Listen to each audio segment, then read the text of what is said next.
Hi friends, it's me, host Eric, host of Talking with Famous People, and today we are going to have a fabulous and fascinating conversation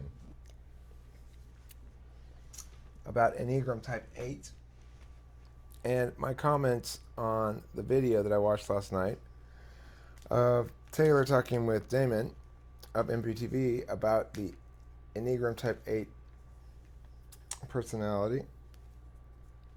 I'm not a Type 8, and that's why I guess I want to talk about it a little bit in terms of contrasting my own nature versus those of the two gentlemen in that video, Damon and Taylor.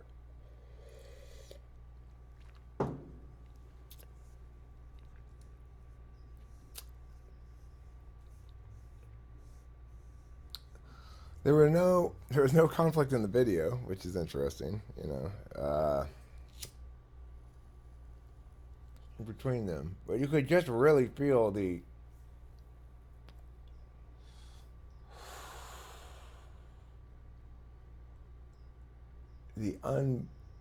unyielding nature of each of the two.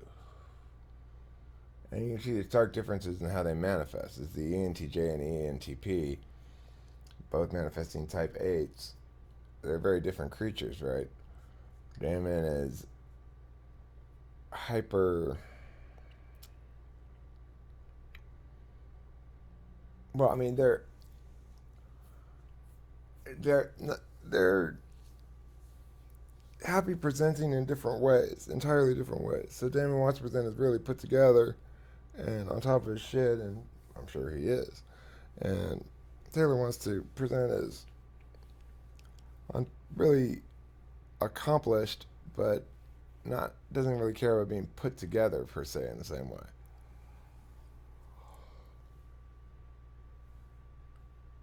I wouldn't want to get into a fight with either of them, frankly. I mean, if I had to pick one to get in a fight with, I'd pick Damon for sure. I mean, in terms of a physical fight, I wouldn't choose either of them at all, ever.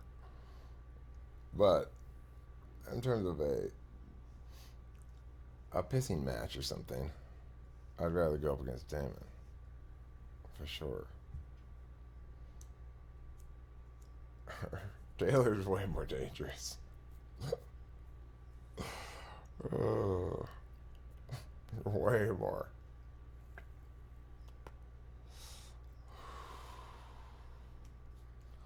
Anyway, um,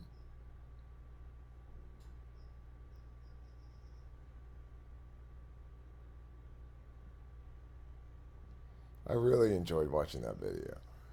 It's just, it's so neat. But this is the difference between 7 and 8, right? I don't feel the need to battle against either of those two guys at all. I uh, I know I can hang, no problem. You know, it's not like I'm scared of either of them either. I'm not intimidated at all. But um, I don't feel the need to dominate with either of them. I'm happy to take a not a subordinate role at all, but I'm happy to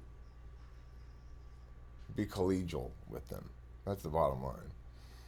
And I don't see any reason why there'd be any conflict ever erupting. Whereas I don't think that if I were an 8, Taylor and I would be such good friends because we'd probably battle a little bit more. And our respective areas of identity build, in other words, where we understand ourselves to be distinct and of significance, they don't conflict at all, me and Taylor's. All the shit that he's good at, I suck ass at. It's fine, you know? Oh, we're not trying to occupy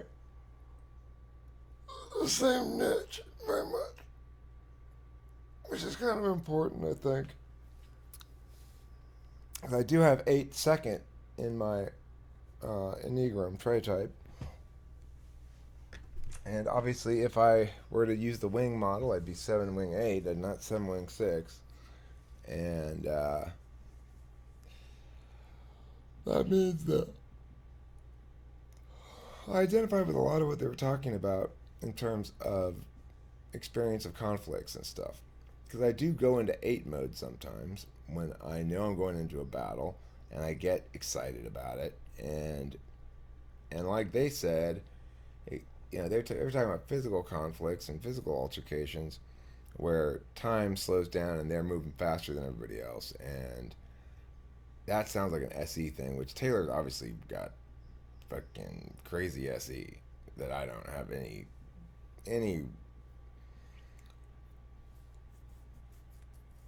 awareness of. I'm very much removed from the sensing world most of the time. I was really amused by, enjoyed a great deal, and was struck by that video in which I shoot at the geese. The thing that it is that it looks in that video like I am being careless in general with the gun and everything, but I absolutely was not. I was being hyper attentive to what I was doing with the gun at all times, but it doesn't come across that way on the video at all, which was interesting to me because that's why people are constantly like it's it's something I've experienced my whole life. Like, what the fuck? I'm perfectly fine. Doesn't look like it. It looks like you're fucking completely out of your not. You're being completely mindless as far as it appears. So that was interesting to know. Anyway, big difference between 7 and 8. Well, I mean, first of all, it's like Taylor's protocol described for me. It's um,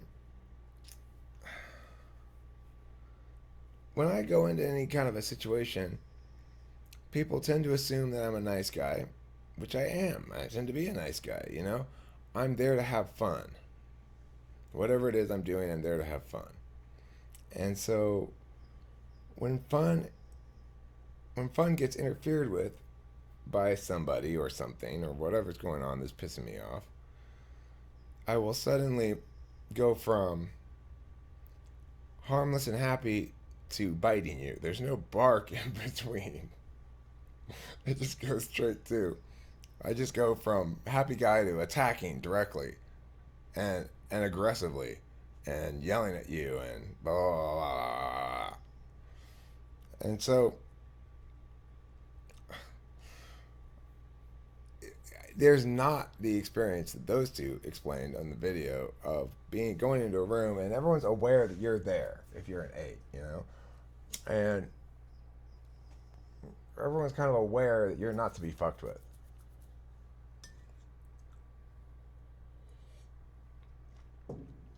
That's not the case with me, which gives me the delightful experience of periodically having somebody get too big for their britches and try to roll up on me. So in some context, thinking I'm going to be weak or something, which is always fun. Anyway, the thing is, I don't like to be in a state of conflict for too long. I don't mind quick, explosive battles. That's what I like best. Quick, explosive battles. Ones that are constrained in time significantly enough to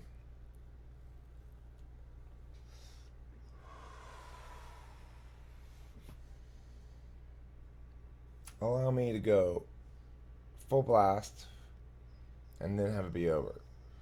What I don't do well with, what I don't like at all, are sustained battles over time that require me to engage in strategy rather than tactics.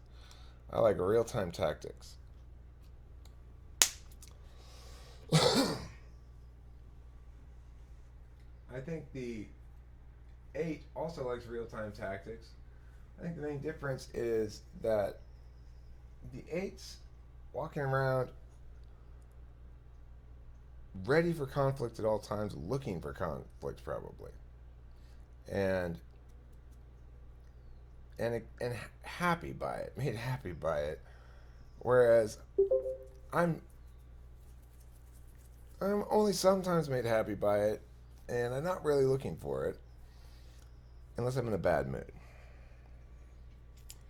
Now, both those guys also have three. They're both mover shakers like me, but with 8 first, they display is very different than I display. I think I display a lot more approachable, like I said, but also just generally less on top of my shit, less organized, less responsible, less reliable, um, and I think that's probably true as a general rule. I don't know. I do know that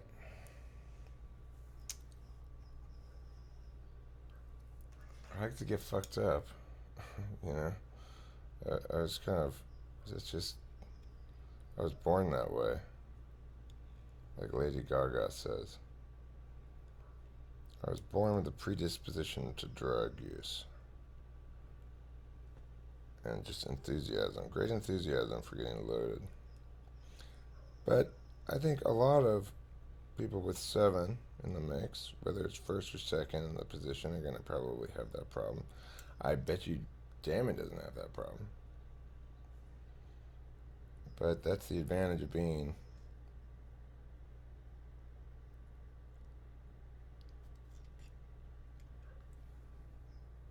TE, I think. I mean,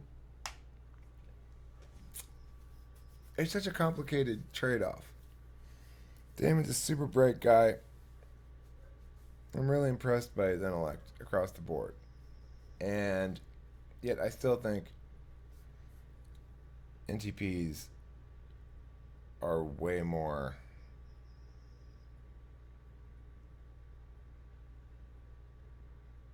There's a lot more lightning in our thinking.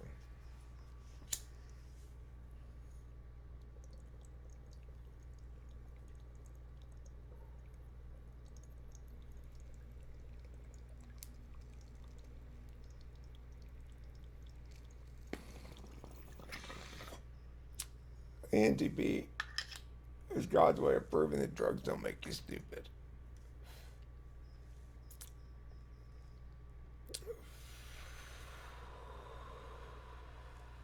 Though they may make you crazy.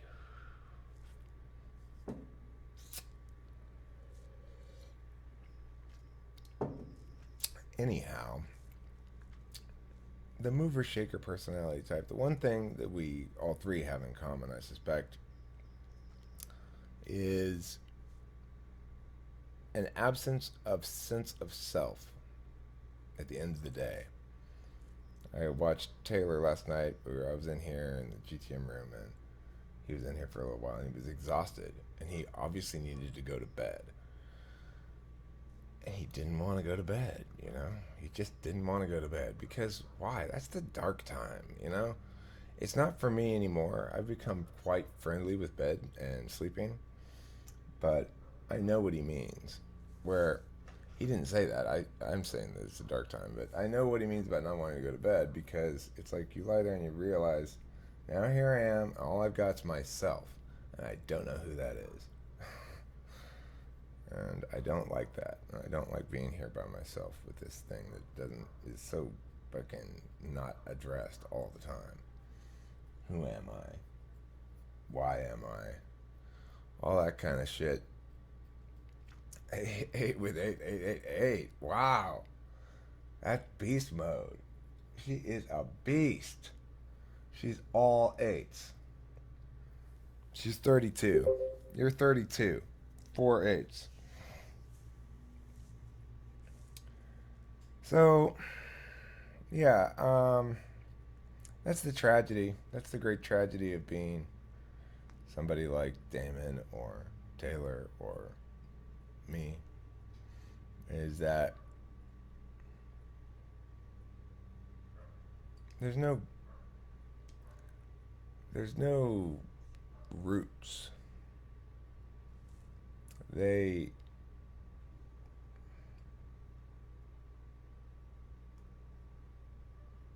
We're hydroponic. We can be pulled out of the growing medium and put in a different growing medium at any time and survive the transplant shock. But it renders us homeless in a way that is pretty fucking tragic. And I think I understand that better than either of them. I don't know if it's because I'm a 7 or because I'm older. But owning that tragedy is job number 1. Thanks for watching Talking with Famous People. Don't forget to eat plenty of cheese. It's the only way you'll grow up big and strong.